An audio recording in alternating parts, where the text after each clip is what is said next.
Hello and welcome to Unleashed. I'm your host, Will Bachman, and I'm here today with Michael Rubenstein, who has experience as an operating partner in the private equity space. He's also led companies. Michael, welcome to the show. Thanks very much, Will. Great to be here. So, Michael, I know that we're going to talk today about organizational culture and that you've put together a culture playbook. You've done a lot of thinking about culture in the context of M&A. So, yeah, talk to me about, when you're doing M&A, how do you think about the cultural aspect? Yeah, so first of all, very much a passion of mine. I've always thought it's the difference between winning and losing organizations. So it is something that I look at as being important. And one of the things when we're talking specifically about M&A, um, it's often very overlooked as an aspect. People take a look at the industrial logic, the strategy of the company they're acquiring, et cetera, but they often overlook the culture element, which, quite frankly, is very much often the difference between a successful integration and one that's not.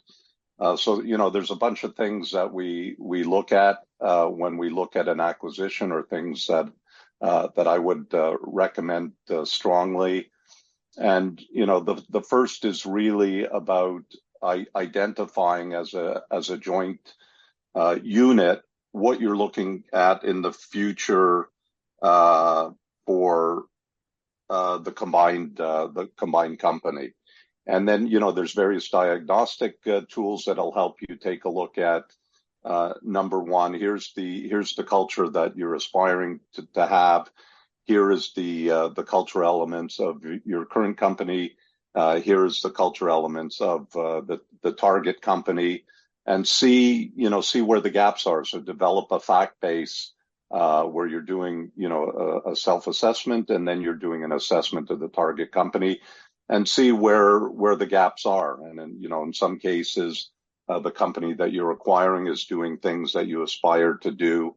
So understanding where the gaps are is very important. So it kind of tells you what the state of the nation with respect to culture is of the two companies. Many ways to get at it: diagnostic tools, conducting interviews with stakeholders, both leadership and employees at both companies, customers, suppliers. Try to do a 360 wherever possible, and take a look at what are those critical issues that either are problematic based on these interviews and diagnostic tools, or which could be problematic. I think Okay, yeah. I would like to dive down about three orders of magnitude and talk about getting into the weeds. I want to get into like uh, those little cells that absorb nitrogen from the soil. I want to get down in there. So let's assume that I am your engagement manager or associate, and you are sending me off to do a culture diagnostic on some firm where you're the operating partner. You're sending me off, and let's say I have never done it. I don't know what the word culture means. I have no idea, but I'm smart enough I can follow directions. So let's hope. So walk me through exactly what you want me to do, what questions you want me to ask of this company, what you want me to write down. I have no idea what a culture diagnostic is. So walk me through exactly what I'm going to do.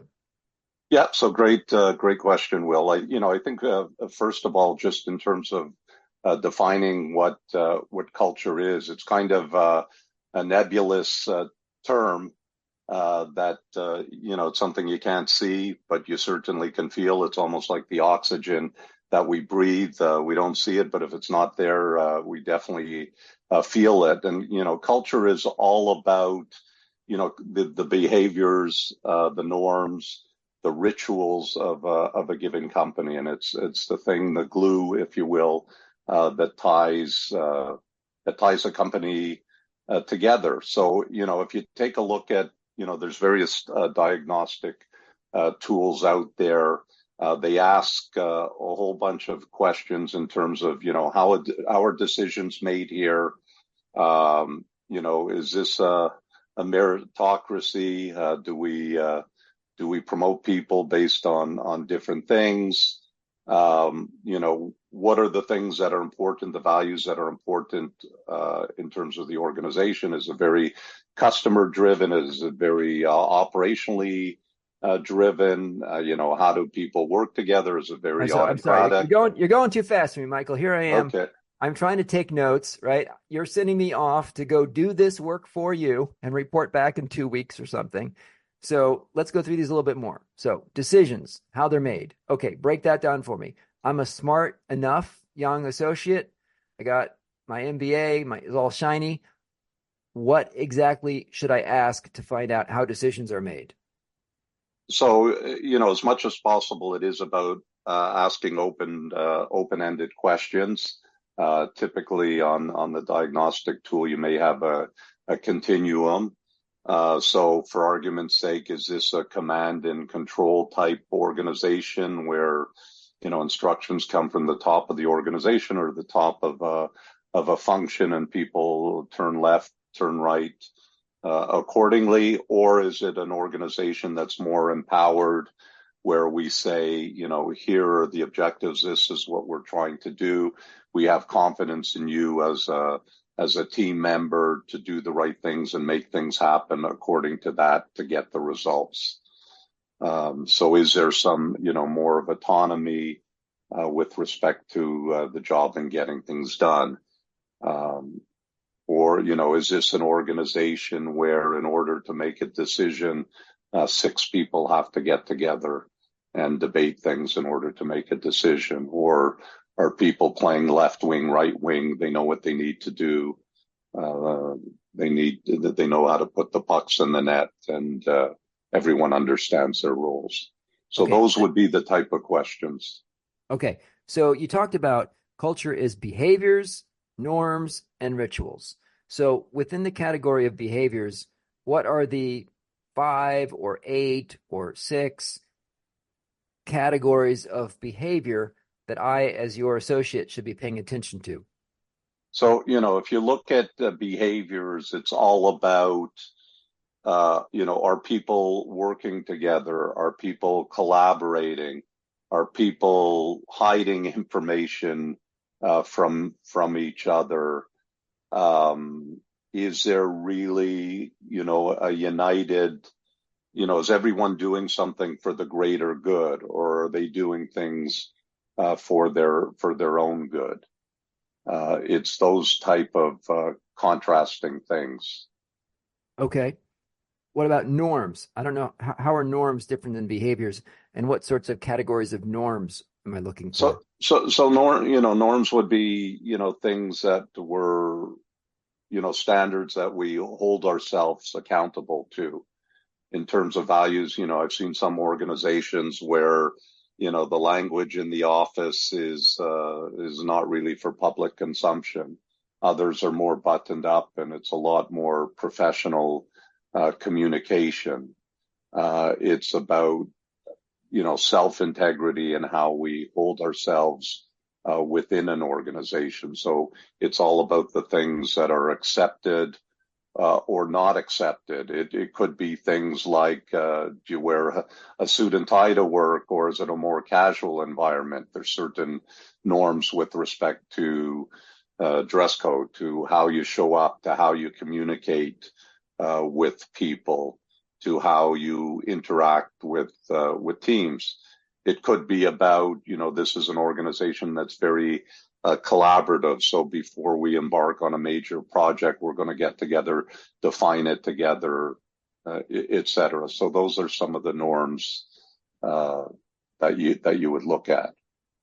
Okay. What about rituals? How are those different from behaviors and norms? And what kind of rituals should I look for? Yeah, so rituals are super important, and they often are the subject matter of stories, and stories are very important. So rituals could be, hey, you know what? Every Friday we get together, we order pizza, and we have a discussion about how the week went.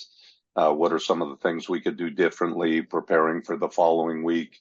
et cetera. And it becomes kind of a more informal, opportunity for people to bounce things off of each other, some informal type of brainstorming, et cetera. But it's something that people count on every week. I've seen certain organizations where, with this hybrid environment that most of us are exposed to, Friday is a day they get together, don't quote unquote do work, but it's an opportunity to do networking, to get to see some of their colleagues they haven't seen, talk to them about what they're working on, sharing different practices, etc.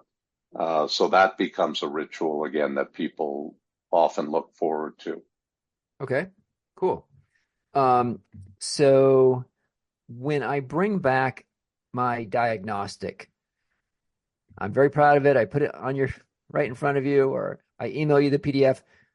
Walk me through what you are expecting to see. What sort, like specifically, what do the pages, what kind of insights and content are on the pages? I don't know what an organizational diagnostic should contain. So if you take take a look at a visual of it, it's going to look very much like an echocardiogram, if you will. Typically, there's a scale. It could be a scale of 1 to 10 in terms of continuum. And then you'll see, various scores for each of the elements, and you'll see that for your desired state, for the current organization, and in the case of an acquisition, for the target acquisition company. And right away, you'll see in a very visual way where are there gaps, and gaps sometimes are not important, but they could be important. So in other words, if you see that the company you're looking to acquire is perhaps more advanced than you are in terms of, let's say, collaboration, and that's closer to the desired state that you're looking for, it lets you probe and say, well, what are they doing differently than we've been doing? And what are some of the things that we need to put in place to move the needle there? So when we're a combined company, we're looking, smelling, acting as one company and not two companies. Okay. So how would you then do an assessment? Maybe you can walk through a case example from your experience, sanitizing it, of course, but talk to me about a case where the cultures were a mismatch, and then, if the transaction proceeded, what happened? What was the impact of that? Yeah, you know what, and I've been fortunate in my career. I've lived on both sides of that very successful large merger, and then a very unsuccessful merger. And I would again point to culture as the reason that the first was successful and the second wasn't. Specifically, you wanted to know about, one that didn't work. It was positioned as a merger of equals, and the acquiring company basically didn't take anything from the acquisition target. Mhm. Where, the other one that I referenced that was highly successful, it really was all about taking the best people, best processes, best models, and making that work, and having like a fork of people from both organizations. They literally told all of us in both organizations, you don't have a job, you're now going to apply for a job. And there was a very deliberate intent and execution around taking the best. So the best people in the best places, the best models, the best processes. And it was really walking the talk in terms of what the senior leadership talked about at the outset. The second one, which was unfortunately a failure, although the talk was all about doing something similar, the actual actions were nothing like that. basically all of the people in the senior positions came from the acquiring organization. All of the processes, et cetera, came from the acquiring organization. The irony around all of this is you identify a company that you want to buy, and you're wanting to buy them because you see some things in them that have value, that can make your company a better company. And then you end up ignoring that. And what happened in this particular case, it was a tens of $billion acquisition. And within a 5-year period, the entirety of what they paid for the acquisition was written off. Wow. So, yeah. So even though, culture is often looked at as something that's nebulous, it's in the purview of HR, and people, pay more attention to strategy and other things that people think are more concrete. But you really ignore culture at your peril, I would say. Okay. What would you say are some ways, let's say that you notice some differences between the culture. What are some things that you can do to be proactive, to work to knit them together in a harmonious future state? Maybe go through a case example where you've seen that happen successfully. Yeah. So again, the first thing is really about assessing the gaps. So you identify the gaps, see if there's things that are positive, because some of the gaps could be positive, and it's then a question of alignment. And take a look if there's anything that could be a really problematic or even a showstopper, because it's a real culture shock, if you will. But assuming that you're kind of within a norm, it's about right away creating a sense of one. And very quickly stomping out language like them. There's no longer a them; it's now an us. Although those things seem to be things that maybe sound unimportant, the language we use is incredibly important. And I think it's all about, number one, soliciting input from all of the stakeholders about how to create the future state. And you can use this opportunity in terms of this alignment really to create what I'll call a cultural strategic weapon. I mean, one of the reasons that I think culture is so important is because it's the only thing you do or have that can't be duplicated by your competitor. Your culture at the end of the day is very unique. Anything else, whether it's a process, whether it's equipment, whether it's a product, can be duplicated.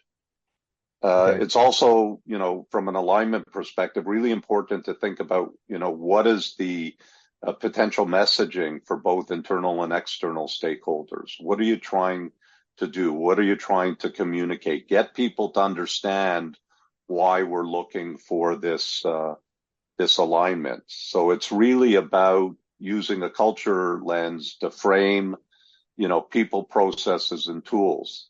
And then you could start building initiatives around that and being very deliberate about what you're doing, even, the type of people you're putting in certain places, things like talent management, compensation plans, what you're looking for in the leadership of tomorrow.